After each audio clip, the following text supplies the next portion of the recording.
বিন্না গাছ কিতা কিন্তু মনে করতে পারেন এই আওয়ারটা কিন্তু কোনো সাধারণ না। মানুষের দ্বারা যে সবকিছু সম্ভব এটাই তার প্রমাণ। একটা জঙ্গল থেকে সৃষ্টি আওয়ার, এই গাছগুলো নাম হইলো বিন্না গাছ। কিভাবে বিন্না সুবা থেকে সৃষ্টি আওয়ার হলো? হাই এভরিওয়ান, আপনারা কেমন আছেন? খাইছেন নি, ঘুমাইছেন নি জানাইবা। ভিডিওটা শুরু করার আগে একটাই কথা, আপনারা সবসময় ভালো থাকবো আর অন্যরাও ভালো রাখার চেষ্টা করবো। আজকে আমি এমন একটা জিনিস দেখাতে চলেছি, এটা বাংলাদেশের মধ্যে কোথায়ও নাই।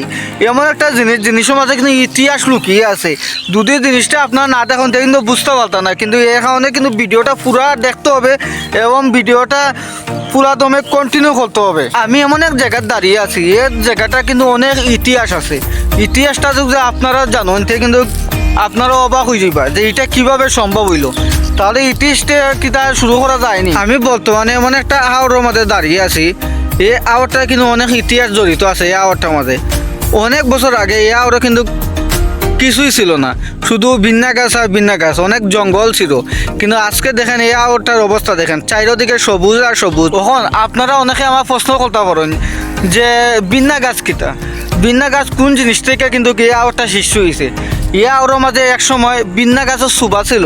এটাই হলো আমরা সিলেটি ভাষায় কথা করাম, আপনারা অনেকে বুঝতে পারেন নাও বুঝতে পারেন। বিন্না গাছ কিন্তু আপনারা যদি আমি দেখাইতে কিন্তু আপনারা বুঝতে পারবা। তাহলে চলেন বিন্না গাছটা একবার দেখে আসি। ওই দেন আমার সামনে যে গাছগুলা দেখতেছেন, এই গাছগুলোর নাম হইলো বিন্না গাছ।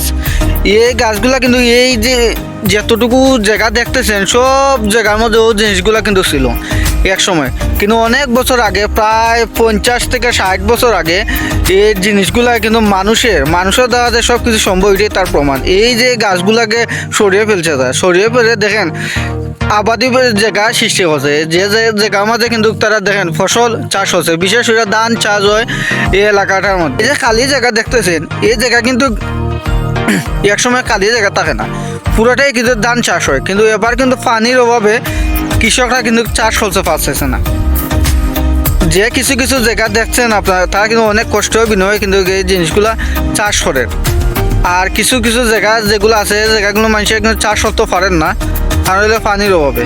আপনারা কিন্তু মনে করতে পারেন এই আওয়ারটা কিন্তু কোনো সাধারণ আওয়ার। আসলে কিন্তু এই আওয়ার কোনো সাধারণ আওয়ার নয়। এই আওয়ার লইয়া কিন্তু অনেক দাঙ্গামা, অনেক বেজাল, অনেক মারামারিও পর্যন্ত হয়েছে এই আওয়ারটার জন্য। কিন্তু আজকে কিন্তু এই আওয়ারটা মুক্ত এবং সবাই নির্বেজালে চাষ করতে পারে। অনেক সাধারণ কিন্তু বাংলাদেশের মাঝে এই ধরনের আওয়ার আপনি কোথায় পাবেন না, যে একটা জঙ্গল থেকে সৃষ্টি আওয়ার। কথা বুঝছেন? এত জঙ্গল ছিল, জঙ্গল থেকে দেখেন পুরাটা কিন্তু আওয়ার, পুরাটা কিন্তু আওয়ার। দেখছেন নি? প্রচুর জায়গা এখানের মাঝে। প্রায় আপনি যদি ধরেন তাহলে প্রায় 300 থেকে 500 কি আর হবে এই আওয়ারটার মধ্যে। এবার বুঝেন এত বড় একটা জায়গা কিভাবে বিন্না সুবা থেকে সৃষ্টি আওয়ার হলো।